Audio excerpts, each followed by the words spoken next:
Los riñones yacen a ambos lados de la columna vertebral, por debajo del diafragma y el hígado. Cada riñón en un adulto pesa alrededor de 160 gramos y tiene cerca de 11 centímetros de largo por 5 o 7 centímetros de ancho. Las funciones de estos es regular el volumen del plasma sanguíneo, la concentración de los productos de desecho en plasma, al igual que los electrolitos y el pH del plasma. La orina producida en los riñones es drenada de una cavidad conocida como pelvis renal y luego es canalizada desde cada riñón a través de cada uno de los largos uretres de la vejiga.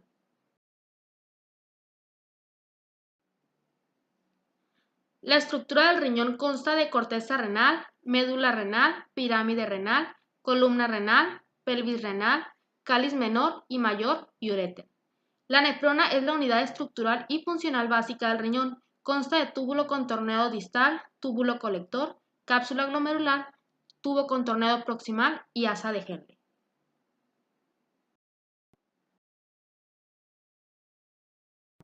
Las células endoteliales de los capilares glomerulares presentan grandes orificios, llamados ventanas. Antes que el líquido del plasma sanguíneo pueda entrar en el interior de la cápsula glomerular, debe ser filtrado a través de 3 capas que sirven como filtros selectivos. El líquido que ingresa en la cápsula glomerular comienza a referirse como el filtrado. La de filtración constituyen los orificios capilares, los cuales permiten que las proteínas los atraviesen, pero que están rodeados por cargas que representan algún obstáculo que al paso de las proteínas plasmáticas no la deja entrar. A continuación, el filtrado debe pasar a través de la capa interna o visceral de la cápsula glomerular, donde se localiza la tercera barrera de filtración potencial. Esta capa está compuesta por podocitos. Todos los solutos plasmáticos disueltos pasan con facilidad a través de las 3 barreras de filtración potenciales e ingresan al interior de la cápsula glomerular. En la cápsula glomerular es llamado filtrado o ultrafiltrado, debido a que se forma bajo presión. La filtración recibe la oposición de la fuerza contraria que desarrolla la presión hidrostática del líquido de la cápsula glomerular. Cuando estas fuerzas opuestas se restan de la presión hidrostática de los capilares glomerulares, se obtiene una presión de filtración neta de alrededor 10 milímetros de mercurio, ya que las capilares glomerulares son en extremo permeables y cuentan con una extensa área superficial. La tasa de filtración glomerular es el volumen de filtrado producido por ambos riñones por minuto.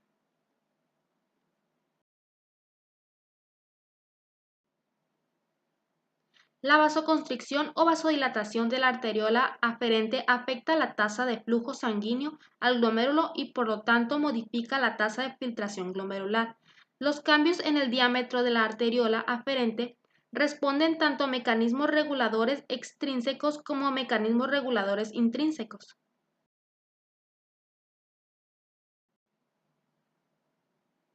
Un incremento en la actividad nerviosa simpática estimula la constricción de la arteriola aferente, la disminución de la tasa de filtración glomerular y la disminución resultante de la tasa de formación de orina contribuyente a compensar la caída rápida de la presión arterial bajo estas circunstancias.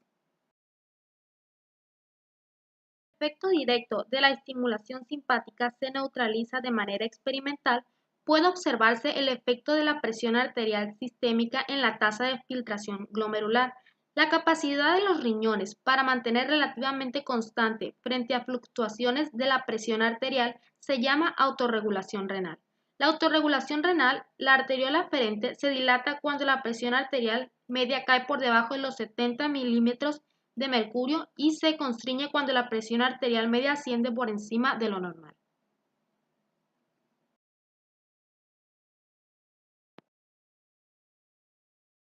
La reabsorción de agua desde el filtrado glomerular tiene lugar por osmosis, que resulta del transporte de sodio y cloro a través de la pared del túbulo. El túbulo contorneado proximal reabsorbe la mayor parte de la sal y el agua filtrada, y casi todo lo que resta se reabsorbe a través de la pared del túbulo colector bajo una gran estimulación.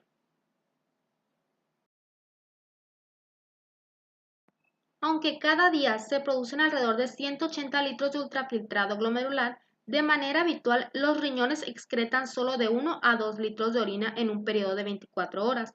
Cuando una persona bien hidratada bebe 1 litro o más de agua, la producción de orina incrementa 16 mililitros por minuto. En la deshidratación grave, cuando el cuerpo necesita conservar agua, solo produce 0,3 mililitros de orina por minuto o 400 mililitros al día. Un volumen de 400 mililitros de orina por día es el mínimo necesario para excretar los desechos metabólicos producidos por el cuerpo. Lo anterior se llama pérdida obligatoria de agua. Cuando se excreta el agua que excede esta cantidad de orina, se diluye y aumenta de volumen en forma progresiva.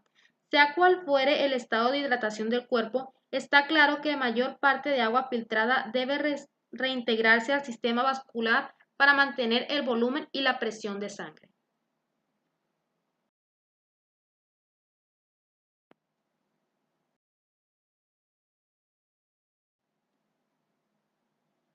Las células epiteliales que componen la pared del túbulo proximal se mantienen juntas. Cada célula cuenta con 4 superficies expuestas: el lado apical, que mira hacia la luz y que contiene microvellosidades; el lado basal, que mira hacia los capilares peritubulares; y los lados laterales, que miran hacia las hendiduras estrechas situadas entre células epiteliales adyacentes. La concentración de sodio en el ultrafiltrado glomerular es la misma que en el plasma. Sin embargo, el citoplasma de las células epiteliales del túbulo tiene una concentración de sodio mucho más baja. En las células del túbulo proximal, la bomba sodio-potasio se localiza en los lados basal y lateral de la membrana plasmática, pero no en la membrana apical. Como resultado de la acción de estas bombas de transporte activo, se crea un gradiente de concentración que favorece la difusión de sodio desde el líquido tubular a través de la membrana plasmática apical hacia las células epiteliales del túbulo proximal. De esta manera, la bomba sodio-potasio saca el sodio hacia el líquido intersticial circundante. El transporte de sodio desde el líquido tubular al líquido intersticial circulante del túbulo contorneado proximal crea una diferencia de potencia a través de la pared del túbulo con la luz como el polvo negativo. Este gradiente eléctrico favorece el transporte pasivo de cloro hacia la concentración más elevada de sodio del líquido intersticial. Los iones de cloro siguen en forma pasiva a los iones de sodio fuera del filtrado hasta el líquido intersticial. Como resultado de la acumulación de cloruro de sodio, la osmolalidad y la presión osmótica del líquido intersticial circundante a las células epiteliales se incrementan por arriba de la presencia del líquido tubular.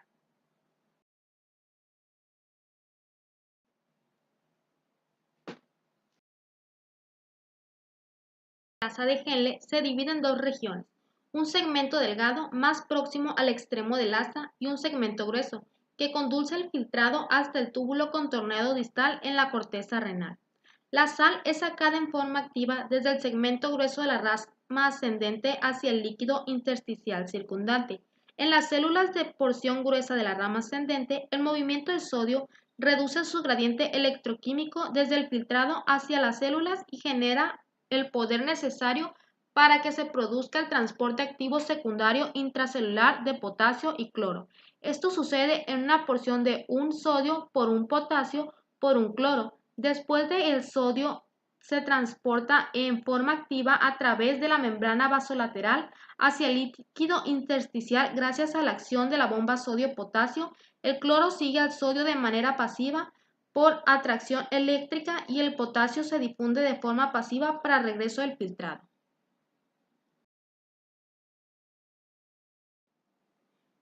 En la rama descendente del asa de Henle, las regiones más profundas de la médula alrededor de los extremos de las asas de las nefronas yuxtamedulares alcanzan una alta concentración. Para que sea posible lograr una concentración tan alta, la sal bombeada hacia afuera de la rama ascendente debe acumularse en el líquido intersticial medular.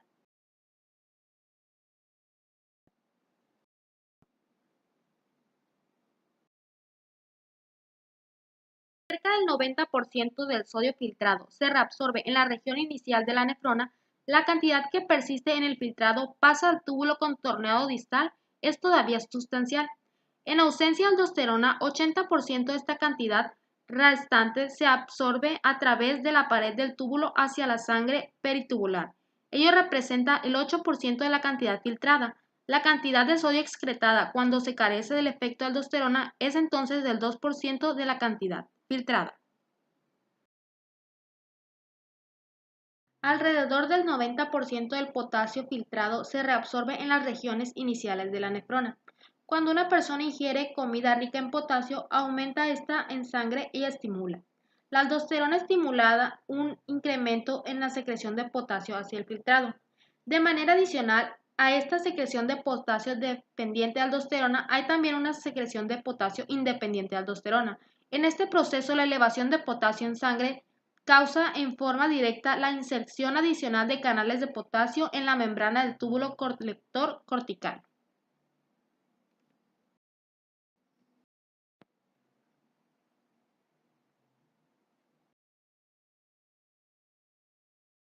La micción es un proceso mediante el cual la vejiga urinaria elimina la orina contenida cuando ésta se llena. En el llenado predomina el simpático con inhibición del parasimpático. Por efecto del beta-adrenérgico relaja el detusor. Por efecto del alfa-1 adrenérgico cierra el cuello vesical. Estira el detusor estimulando aferente del arco reflejo el parasimpático.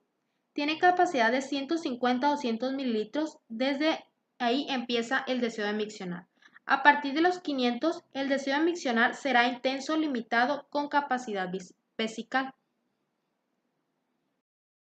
Con relajación voluntaria del esfínter estriado-uretral, caída de presión intrauteral, contracción sostenida del detusor. Gracias a la relajación refleja apertura del cuello vesical. La contracción del detusor se mantiene hasta culminar la micción.